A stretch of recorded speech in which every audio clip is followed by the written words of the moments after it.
Viewers, நம்ம இன்னைக்கு இந்த வீடியோல எந்த விஷயத்தை பத்தி பேச போறோம், யாரை பத்தி பேச போறோம் அப்படின்னு சொல்லி கேட்டோம் அப்படின்னா, பிக் பாஸ் சீசன் 9 அப்படின்றது இருக்கு இல்லையா, படு பிரம்மாண்டமா கோலாகலமா ஆரம்பிச்சிருக்கு அப்படின்னு சொல்லலாம். ஆனா ட்ரோல்ஸ்லயா இருந்தாலும் சரி, இன்ஸ்டாகிராம் மாதிரியான சோஷியல் மீடியாஸ்லயா இருந்தாலும் சரி, இந்த டைம் வந்துட்டு பிக் பாஸ் டீம் இருக்காங்க இல்லையா, அவங்க வந்துட்டு செலக்ட் பண்ணிருக்கக்கூடிய கண்டஸ்டன்ட்ஸ் அவ்வளோ ஒன்றும் சரியா இல்லையே அப்படின்ற விமர்சனம் எழுந்திருக்கு அப்படின்னு சொல்லலாம்.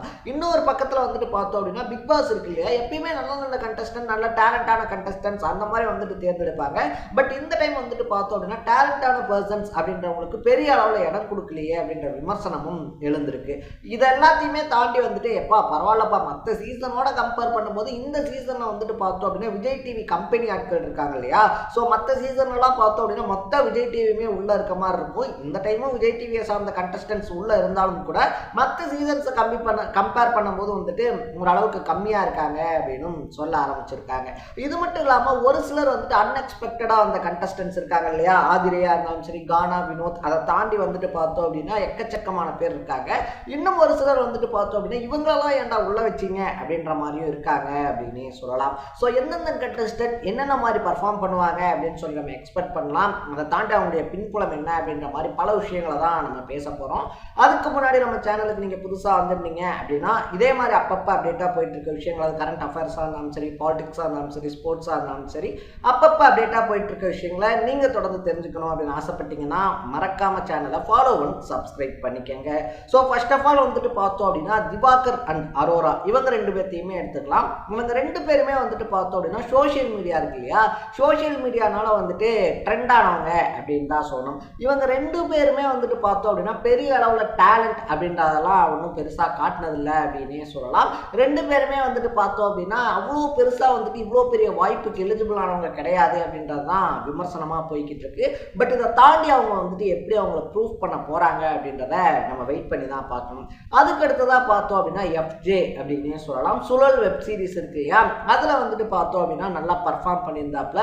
அது மட்டும் இல்லாமல் அதை தாண்டி வந்துட்டு பார்க்கும்போது பார்த்தோம்னா பீட் பாக்ஸிங் அப்படின்னு வந்துட்டு சொல்லுவாங்க இல்லையா, அதில் நல்ல விதமாக பர்ஃபார்ம் பண்ணியிருந்தாப்புல. ஒரு யங் பிளட் அப்படின்றதுனால இவர்கிட்ட இருந்து கொஞ்சம் நம்ம எப்படி சொல்றது, ஒரு சில விஷயங்கள் அப்படின்றத எதிர்பார்க்கலாம் அப்படின்னு சொல்லிட்டும் பேச ஆரம்பிச்சிருக்காங்க.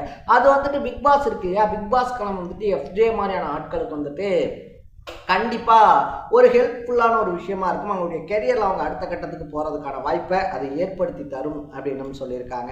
இதுக்கு அடுத்ததா பார்த்தோம் அப்படின்னா பிஜே பார்வதி. ஸோ அவங்க ஆல்ரெடியே வந்துட்டு பார்த்தோம் அப்படின்னா சோஷியல் மீடியாஸ்ல வந்துட்டு ட்ரெண்டிங் ஆனவங்க, போல்டான கொஸ்டின்ஸ் கேட்குறேன் அப்படின்னு சொல்லிட்டு கொஸ்டின் கேட்டு பார்த்தோம் அப்படின்னா அப்பப்போ சர்ச்சைகள்ல சிக்கினாலும் வைப் வித் பாரு அப்படின்னு சொல்லிட்டு அவங்களுடைய பர்சனல் இருக்கு இல்லையா, அவங்களுடைய பர்சனல் விளாகிங் எல்லாம் யூடியூப்ல போட்டுக்கிட்டு இருக்காங்க.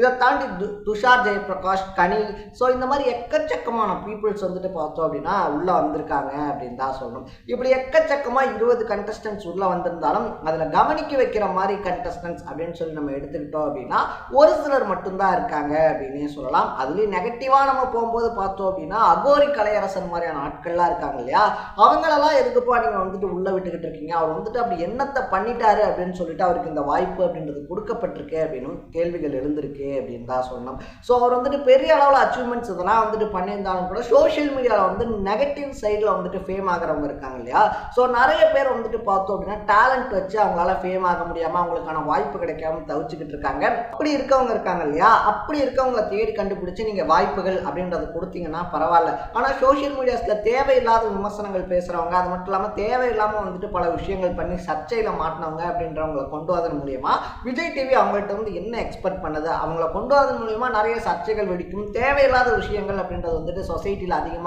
பரவ ஆரம்பிக்கும்.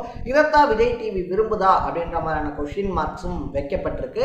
இதை தாண்டி வந்துட்டு பார்த்தோம் அப்படின்னா ஏஜ்டு கேட்டகரி அப்படின்னு சொல்லி ஒன்று எப்பயுமே இருக்கும் விஜய் டிவியில், அதாவது வயசு பாரபட்சம் இதெல்லாம் நாங்கள் பார்க்கல அப்படின்னு சொல்லிட்டு. அந்த வரிசையில் பார்த்தோம் அப்படின்னா இந்த டைம் பிரவீன் காந்தி இருக்கார் இல்லையா, பிரவீன் காந்தி ரட்சகன் மாதிரியான படங்கள்லாம் எடுத்தவர், துள்ளல், ஜோடி மாதிரியான படங்கள் எடுத்தவர், அவருக்கு வாய்ப்பு அப்படின்றது கொடுக்கப்பட்டிருக்கு.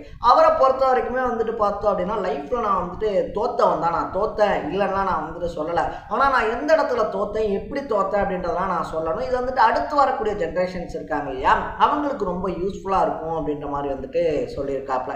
ஸோ இதனால் வந்துட்டு பார்த்தோம் அப்படின்னா அவர்கிட்ட இருந்த அனுபவம் சார்ந்த விஷயங்கள் அப்படின்றத எக்ஸ்பெக்ட் பண்ணலாம். அதை தாண்டி இன்னைக்கு முன்னணி இயக்குநர்களாக இருக்கக்கூடிய எஸ்.ஜே. சூர்யா, ஏஆர் முருகதாஸ் இருக்காங்க இல்லையா, இவங்கெல்லாம் வந்துட்டு பார்த்தோம்னா பிரவீன் காந்தியினுடைய அசிஸ்டன்ட் அப்படின்னு தான் சொல்லணும். ஸோ அதனால எக்ஸ்பீரியன்ஸ்டான பர்சனில் வந்துட்டு பார்த்தோம் அப்படின்னா பிரவீன் காந்தி வராரு. இந்த serial actors and actress models அப்படின்னு சொல்லியிருப்பாங்க இல்லையா, அந்த மாதிரியான கேட்டகரியில் பார்த்தோம் அப்படின்னா சபரி, கெமி, ரம்யா ஜோ, அதை தாண்டி வியன்னா அப்படின்னு சொல்லிட்டு ஒரு எக்கச்சக்கமான பட்டாளமே இருக்கு அப்படின்னு தான் சொல்லணும். இவங்கெல்லாம் வந்துட்டு அந்த மாடலிங் மூலியமா ஃபேம் ஆனவங்க, அடுத்த கட்டத்துக்கு போறதுக்கு அப்படின்னு சொல்லிட்டு அவங்களுடைய லைஃப்ல தேடிக்கிட்டு இருக்கவங்க அப்படின்னு வந்துட்டு சொல்லுவாங்க இல்லையா, அந்த மாதிரியான கேட்டகரிஸ்ல இவங்க வராங்க அப்படின்னு தான் சொல்லணும். இதுக்கப்புறமா அப்சரா அப்படின்னு சொல்லக்கூடிய டிரான்ஸ்ஜெண்டரும் உள்ள இருக்காங்க அப்படின்னு சொல்லலாம். ஸோ ஆல்ரெடியா வந்துட்டு பார்த்தோம் அப்படின்னா ஒரு 2 சீசனுக்கு முன்னாடி ஷிவின் இருக்காங்க இல்லையா, ஷிவின் உள்ள வந்துட்டு சூப்பரா பர்ஃபார்ம் பண்ணியிருந்தாங்க. இன்னும் சொல்ல போனோம் அப்படின்னா அவங்க டைட்டில் வின் பண்றது கூட எலிஜிபிள் அப்படின்னு சொல்லி எல்லாரும் பேசக்கூடிய அளவுக்கு அவங்களுடைய பர்ஃபார்மன்ஸ் இருந்துச்சு அப்படின்னே சொல்லலாம். ஸோ இந்த டைம் அப்சரா உள்ள வந்திருக்கிறதுனால அவங்க என்ன மாதிரியான பர்ஃபார்மன்ஸ் பண்ண போகிறாங்க அப்படின்ற எக்ஸ்பெக்டேஷனும் எக்கச்சக்கமாகவே இருக்குது அப்படின்னு தான் சொல்லணும். இதை தாண்டி காமெடி சைடுக்கு வந்துட்டு பார்த்தோம் அப்படின்னா விக்கல்ஸ் விக்ரம் இருக்கார் இல்லையா, அவங்களா இருந்தாலும் சரி, நம்ம திவாகரா இருந்தாலும் சரி, அவர் காமெடி பண்ணுறோன்னு சொல்லி பண்ணால் நமக்கு கடுப்பு தான் ஆகும். பட் அவரை வச்சு மற்றவங்க காமெடி பண்ணுறது ஓரளவுக்கு பார்க்குறதுக்கு ஃபன்னாக இருக்குது அப்படின்னு தான் சொல்லணும். இதில் யூனிக்காக தனியாக தெரியக்கூடியவங்க அப்படின்னு சொல்லி பார்த்தோன்னா ஒரு 2-3 பேர் இருக்காங்க. ஆதிரை, நந்தினி, அதுக்கப்புறமா வந்துட்டு பார்த்தோம் அப்படின்னா சுபிக்ஷா அப்படின்னு சொல்லிட்டு. ஸோ ஒரு ஃபிஷர்மேன் கம்யூனிட்டியிலேருந்து வந்திருக்கக்கூடிய ஒரு பொண்ணு. இந்த மாதிரியான ஆட்களுக்கு வந்துட்டு விஜய் டிவி வாய்ப்பு கொடுத்துருக்குது அப்படின்றது இருக்கு இல்லையா, ஏன்னா அவங்க வந்துட்டு நிறைய பேருக்கு இன்ஸ்பிரேஷனாக மாறுறதுக்கும் அவங்க என்ன மாதிரியான டேலண்ட்ஸோடு இருக்காங்க அப்படின்னு சொல்லிட்டு பலர் பார்க்குறதுக்கும் ஒரு புது பாதையை உருவாக்கி கொடுத்துருக்கு அப்படின்னே சொல்லலாம். ஸோ சுபிக்ஷா, நந்தினி, அதை தாண்டி வந்துட்டு பார்த்தோம் அப்படின்னா இன்னும் எக்கச்சக்கமான பேர் இருக்காங்க இல்லையா, ரொம்ப பெரிய அளவில் பாப்புலராக ஃபேம் இல்லாமல் இருக்காங்க. ஸோ அவங்க என்ன மாதிரி பர்ஃபார்ம் பண்ண போகிறாங்க, இந்த ஆப்பர்ச்சுனிட்டியை யூஸ் பண்ணிக்க போகிறாங்க அப்படின்றதையும் நம்ம வெயிட் பண்ணி தான் பார்க்கணும். ஸோ இந்த சீசனில் உள்ள வந்துருக்கு 20 கண்டஸ்டண்ட்டில் உங்களுக்கு எந்த கண்டஸ்டண்ட்டை ரொம்ப பிடிச்சிருக்கு அப்படின்றத கமெண்ட்டில் போட்டு இதே மாதிரி அப்பப்போ அப்டேட்டாக போயிட்டு இருக்க விஷயங்கள், அது கரண்ட் அஃபேர்ஸாக இருந்தாலும் சரி, பாலிடிக்ஸாக இருந்தாலும் சரி, ஸ்போர்ட்ஸாக இருந்தாலும் சரி, அப்பப்போ அப்டேட்டாக போயிட்டு இருக்க விஷயங்களை நீங்கள் தொடர்ந்து தெரிஞ்சுக்கணும் அப்படின்னு ஆசைப்பட்டீங்கன்னா மறக்காம சேனலை ஃபாலோ பண்ணி சப்ஸ்கிரைப் பண்ணிக்கோங்க. நாளைக்கு இதே மாதிரி இன்னொரு இன்ட்ரெஸ்டிங்கான வீடியோட சந்திக்கலாம். தட, பாய் பாய்.